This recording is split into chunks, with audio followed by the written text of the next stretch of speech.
কৃষ্ণ পূজার উপকরণ চন্দন, ফুল, তুলসী। কৃষ্ণ পূজার উপকরণ আরো অনেক কিছু, কিন্তু শাস্ত্র বলছেন যে এইরকম কিছু পুজোপকরণ থাকলেও পুজো হয় না।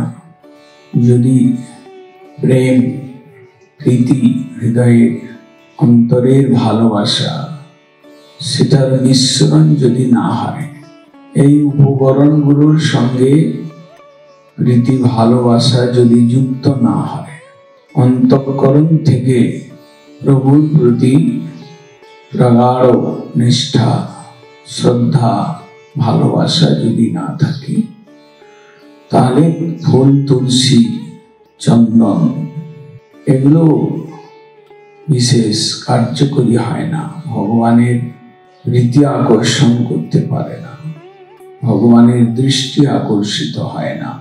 ভগবান সেই কেবল সুন্দর সুন্দর তাজা ফুল, তাজা তুলসী পাতা, এগুলো ঈশ্বরকে আকৃষ্ট করতে পারে না যদি তার মধ্যে প্রেম নৈব হৃদয় বিদ্রুতং স্যাৎ। নানাপচার কৃত পূজনম আর্তবন্ধ।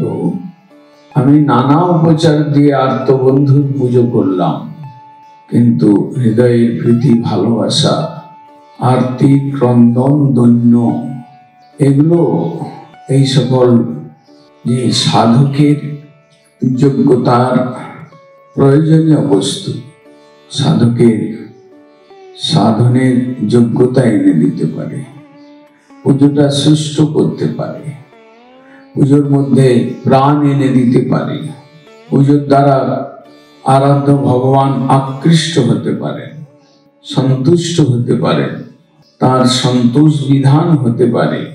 এইরকম যদি দ্রব্যগুলো না থাকে, বিশেষ করে আদর, যত্ন, প্রীতি, ভালোবাসা মিশ্রণ যদি না থাকে, ওই ফুল, চন্দন বা তুলসী ঠাকুরকে ততখানি আকৃষ্ট করতে পারে না।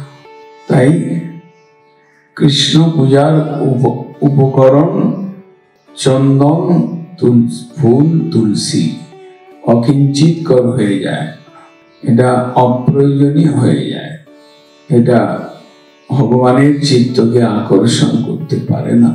যদি পূজকের সম্বন্ধ, জ্ঞান, শ্রদ্ধা, নিষ্ঠা, প্রীতি, ভালোবাসা এই দ্রব্যগুলোর সঙ্গে না মিশ্রিত হয়, তাহলে আপনার পুজোটা ব্যর্থ হয়ে যায়। পুজোর যে মুখ্য উদ্দেশ্য, সেটার থেকে বঞ্চিত হতে হয়।